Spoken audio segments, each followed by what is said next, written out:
Y'all done. I think the Aces come out with a plan to rip y'all, slit y'all throats in game four for the world and y'all home crowd to see. I think that's gonna happen game four.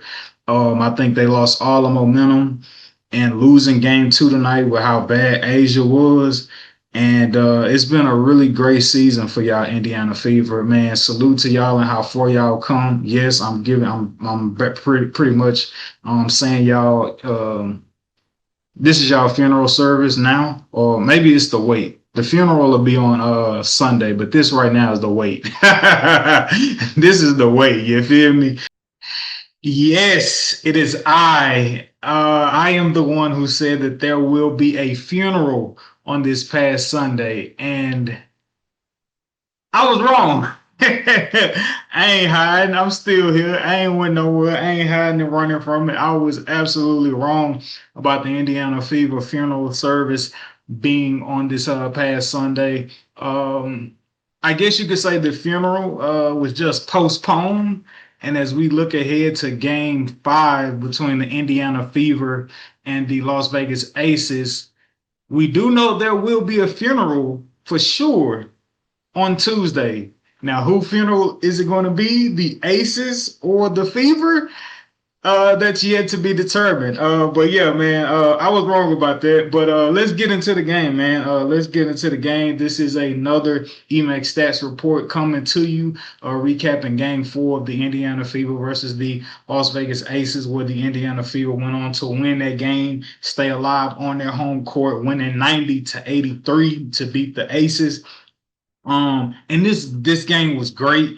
This game had a lot of intricate details of like twists and turns of the unexpected. I talked about, hey, the only fighting chance you could hope for the Las Vegas, excuse me, for the Fever to have is for Aaliyah Boston to come alive and be aggressive with scoring. And she must have been listening to the EMAC stats report because she definitely came alive, giving you 24 points, 14 rebounds, 5 assists, 2 steals. Yeah, Aaliyah Boston was absolutely like just like playing out of her mind, as well as 2 blocks as well. So Aaliyah Boston, she stepped up big. Game three, you feel like, yo, the Fever have, excuse me, the Aces have figured out how to guard or limit, contain as much as you possibly can, considering how great she is, and that being Kelsey Mitchell. But Kelsey Mitchell puts on a counter performance. You talk about being a counter boxer and being able to just bob and weave and like just go with the flow and take his shots where they're presented. Kelsey Mitchell, man, the way she adjusted to the defense that was played on her in game three, being able to play off the ball. I feel like, I don't know how y'all feel, but watching her play off the ball, knowing that most of the time she does her damage with the ball in her hands, her adjusting in game four, playing off the ball, reminded me a lot of Stephen Curry and how he has to sometimes be innovative and off ball screens, backdooring, catching the ball off the screen, as opposed to, you know what I'm saying, always having the ball in your hand, trying to call for a pick and roll. Now you trap. Now you got to kick the ball out and so on and so forth. So salute to Kelsey Mitchell. She gives you 25 points. And just adapting to the defense that the Aces played in game three and being like, all right, cool, that's how y'all want to play me. I ain't gonna cry about it. I'm not gonna jack or like try to force shots. I'm gonna just find more creative ways to be effective and efficient with my scoring versus taking tough contested shots all the time. So salute to Kelsey Mitchell for adapting on that. And again, I really think if you just like look at the film, it was very Curry like how she went about trying to attack and get her shot off and doing her work off the ball. So yeah, salute to Kelsey Mitchell on that, man. So there's a record that the Aces had and being 11-0 all time in the playoffs when Asia scores 25 points or more. That streak was snapped this past Sunday in game four as Asia dropped 31. She dropped 31 points, but they lost. So now you could say Asia is, or the Aces are 11-1. all time when Asia scores 25 or more. And it makes you question, like, well, damn, if Asia did what Asia normally does and giving you a 25 plus ball, how did the Aces still find a way to lose? And I think there are a couple of I think the biggest X factor in the game, 1010%, is Aaliyah Boston being aggressive, but Odyssey Sims, she struggled game three, not scoring at all or going 0 for 7. Maybe she had a free throw, maybe she didn't. But Odyssey gives you 18 points. She gives you 18 points today. She was due, again, after going over for, she was due 6 or 9 from the field, 66% shooting field goal percentage with the 18 points. That was big.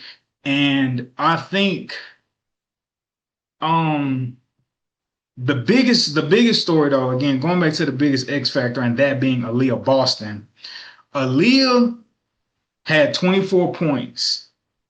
Okay, she had 24 points and she had a total of 13 free throw attempts in this game, where I think the dynamics of the game shifted and we saw a lot of, the back and forth with or maybe not back and forth. We saw the comments from Asia talking about, well, damn, Aaliyah Boston said I had a special whistle. It sure did look like she had a special whistle out there tonight from the referees.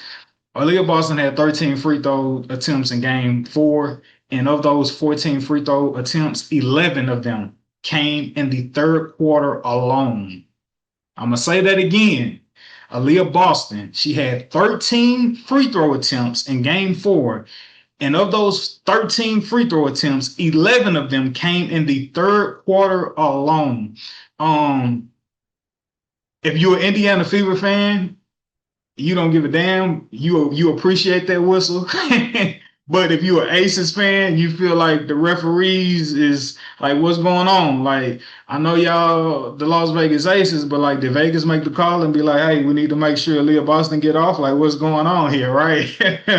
And to put Aaliyah Boston's free throw attempts into perspective, she had 13 in the game, right?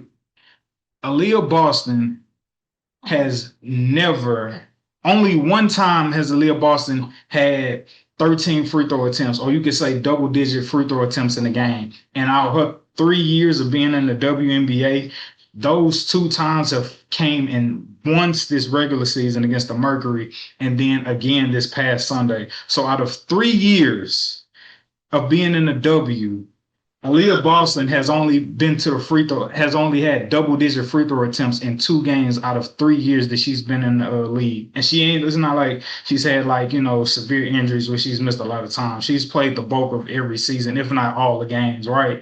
So yeah, I think that was the biggest headline is Aaliyah Boston being able to get those 11 free throw attempts in the third quarter. End of the third quarter, the Fever, they're up 67-62 going into the fourth. Those free throws definitely help. It definitely helped the fact that Aaliyah Boston made her free throws, right? And so going into game five, you want to ask yourself, well, damn, she got 13 free throw attempts. Is that whistle going to be as favorable for Aaliyah Boston on the road? That's a question you got to ask yourself if you're an Indiana Fever fan.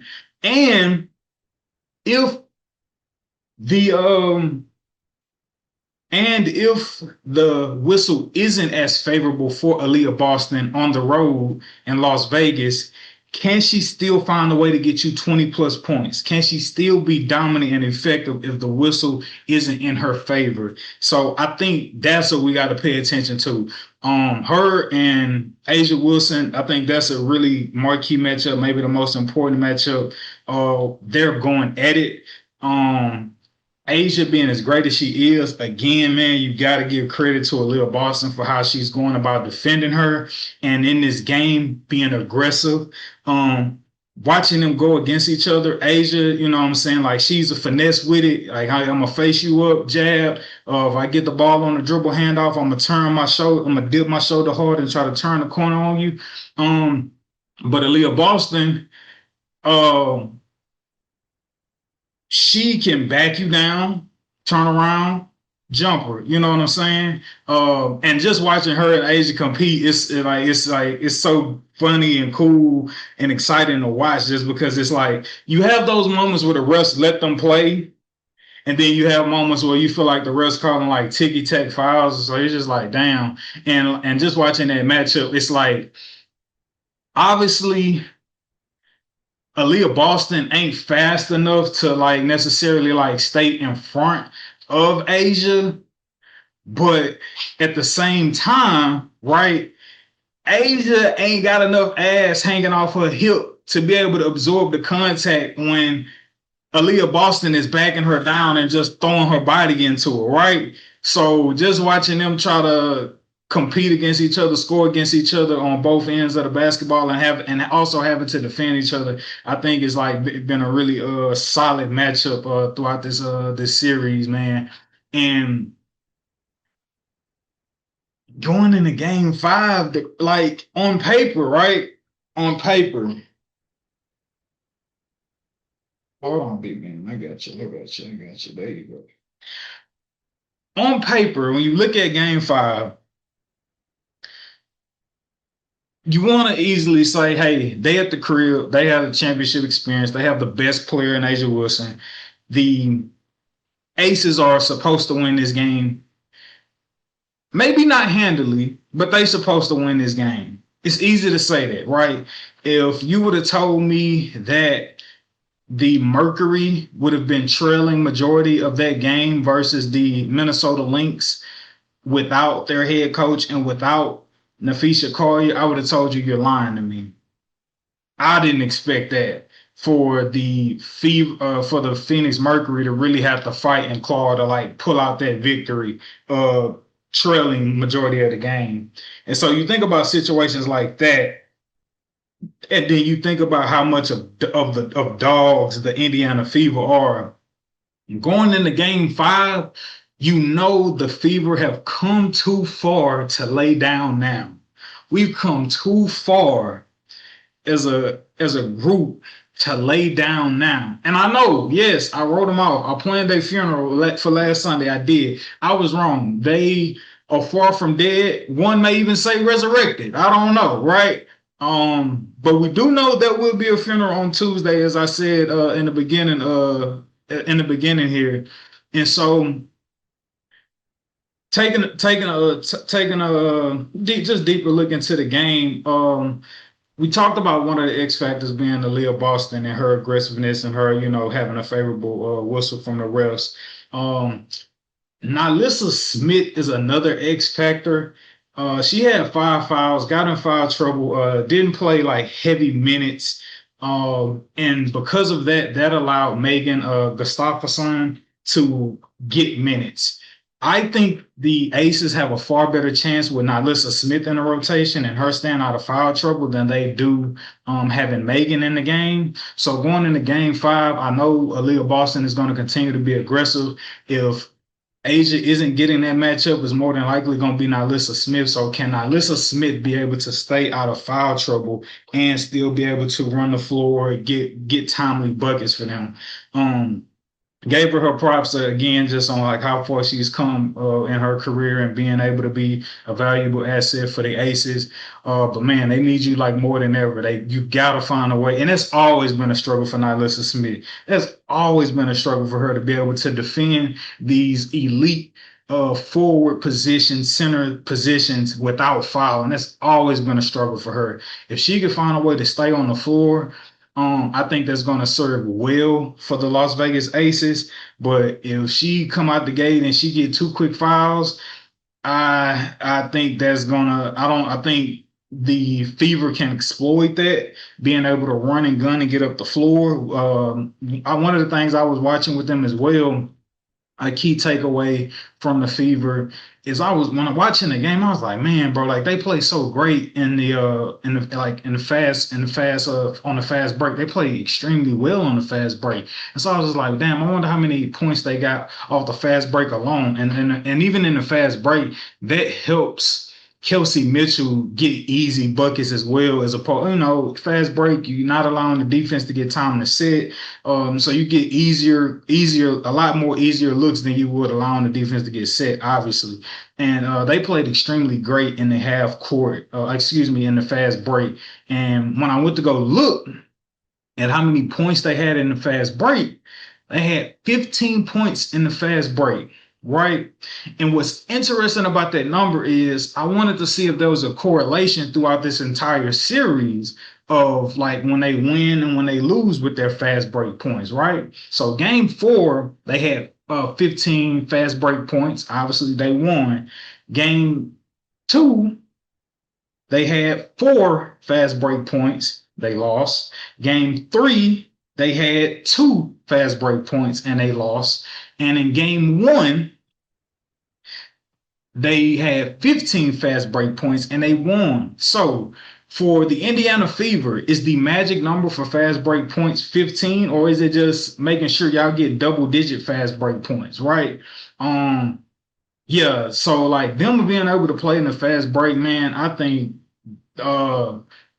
that's a key. That alongside with Aaliyah Boston being able to be productive with scoring, I think those are 2 big pillars for the Indiana Fever, finding a way to make sure they have a great chance at stealing game 5 on the road versus the Las Vegas Aces.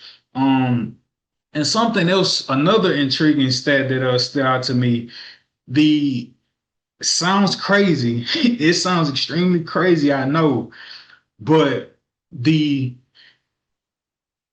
Las Vegas Aces had 0. Shout out to the Mo City's Don. H-Town. The Las Vegas Aces had 0. 0. I'm just let the beat breathe on that before I tell y'all what they had 0 of. The Las Vegas Aces had 0 second chance points in this game 4 game.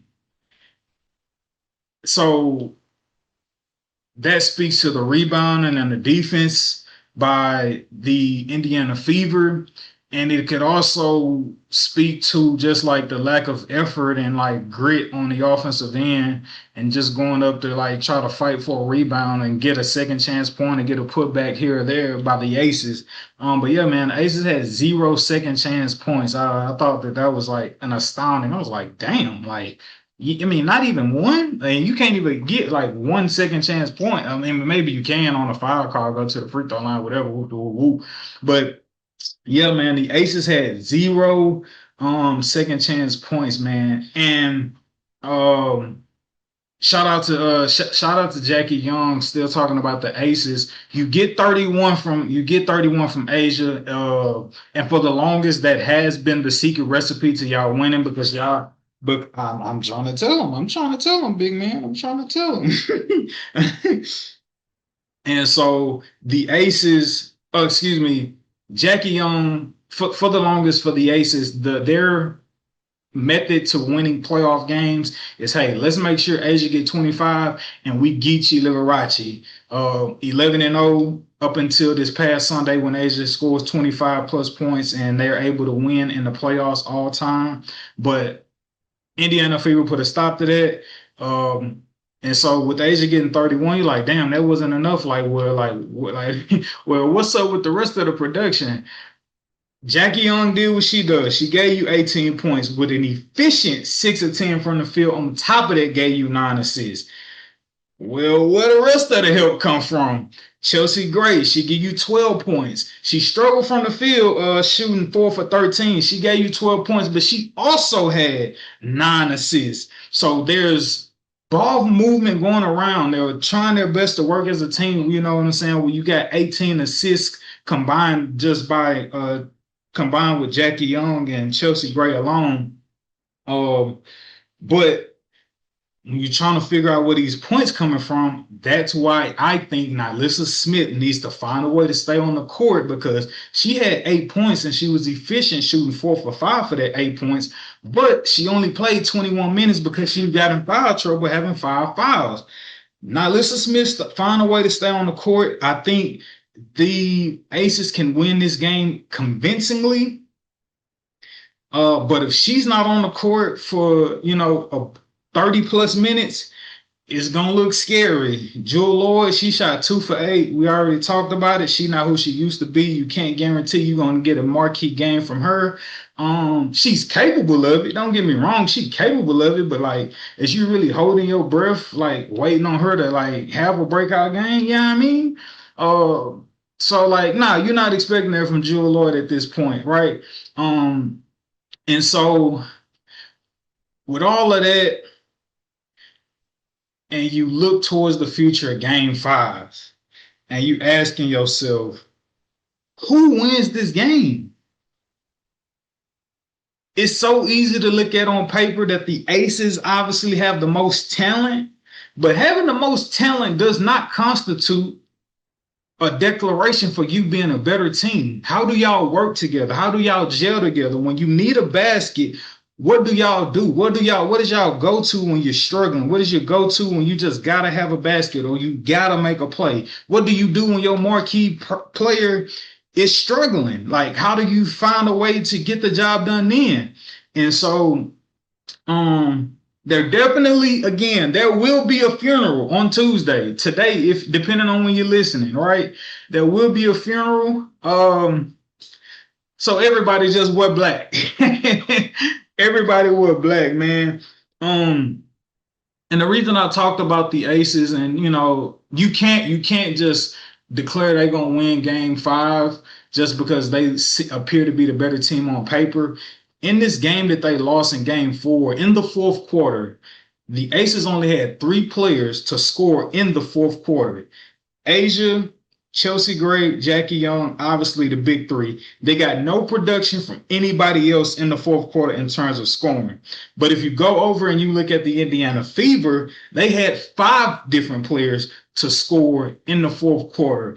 And stuff like that, I think, stands out when you think about how close these games have been outside of Game One. And it's just like, yo, the Indiana Fever, especially, with them having a superpower and being able to play in a fast break, they can get timely buckets damn near from like anybody at any given moment, right? They even got quality minutes from Shea Petty in this game, who had 7 points. She had 7 points and she only played 15 minutes, if I'm not mistaken. Yeah, she gave you 7 points, 15 minutes, shooting 75% from the field. So like, you have all these different players. And then even last game, Lexi Hall, she gave you 16 points, going 6 of 10 from the field.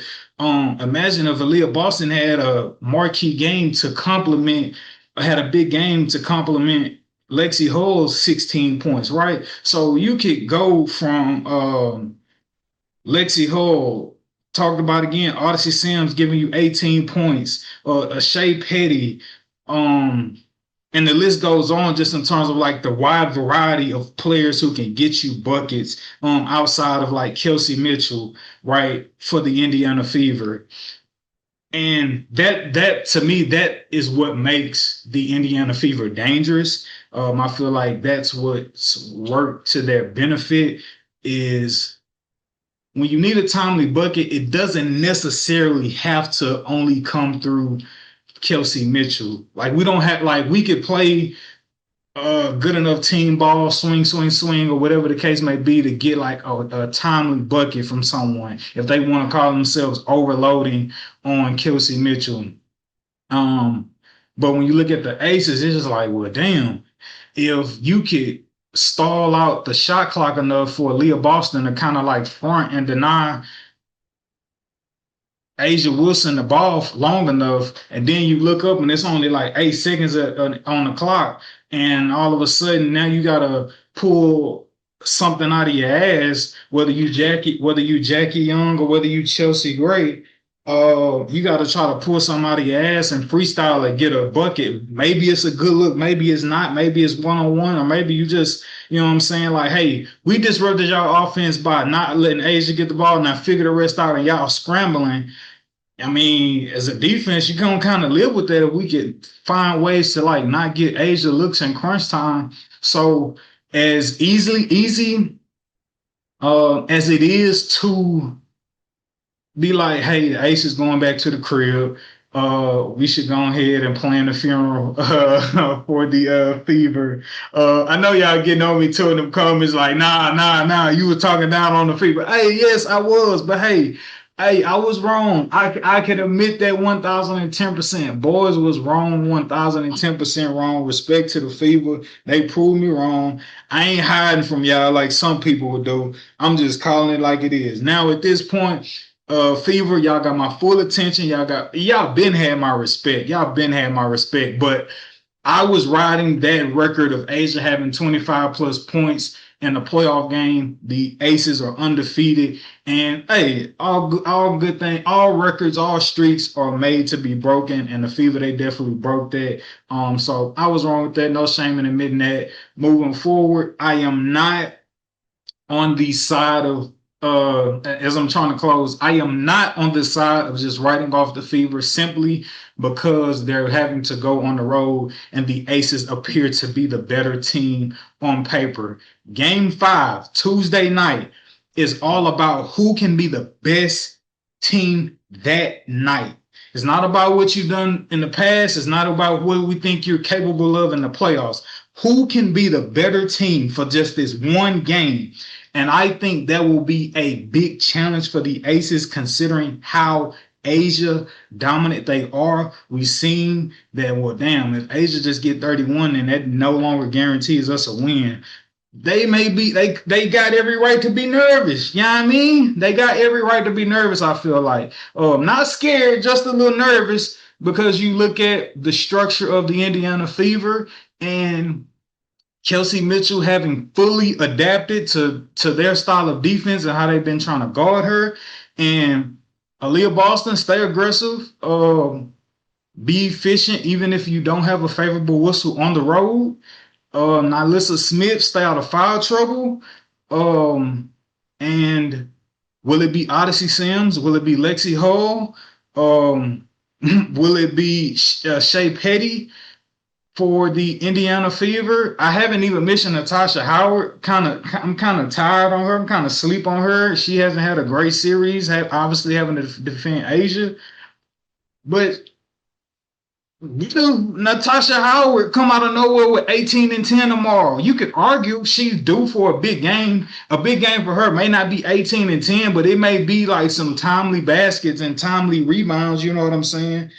So I think the Fever are a well put together team, and the Aces are they can be a well put together team at times. And so we'll just have to see, man. If you asked me, if you was like, nah, you wrote off the Aces, pick who you think gonna win game 5, I am going to say the funeral for the Fever was not canceled. It was just postponed. I'm gonna still pick the Aces, man. I'm gonna still pick the Aces to find a way to win it on the road.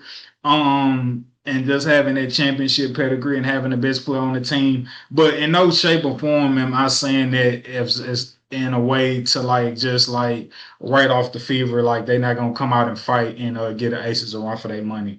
But let me know what y'all think in the comments going into game 5. And if you happen to be watching this after game 5, let me know how y'all feel about the play, what y'all think for the finals. Which it will be October 3rd, I believe that's a Friday. And we'll have something coming out soon to preview that after game 5 on Tuesday with the Aces and the Fever. My name is Edward, named after a great man, that being my pops. Shout out to my mama and my granny for helping raise me too.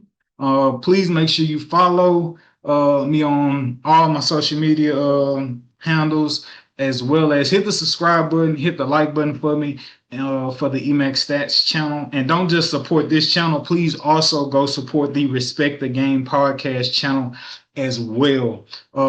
Thank you, beautiful people, for listening. I do not take it for granted. Please interact with me. Let me know how y'all feeling in the comments. I'll keep great post-game content coming to y'all for the rest of this WNBA playoffs. And I will see you on the next report.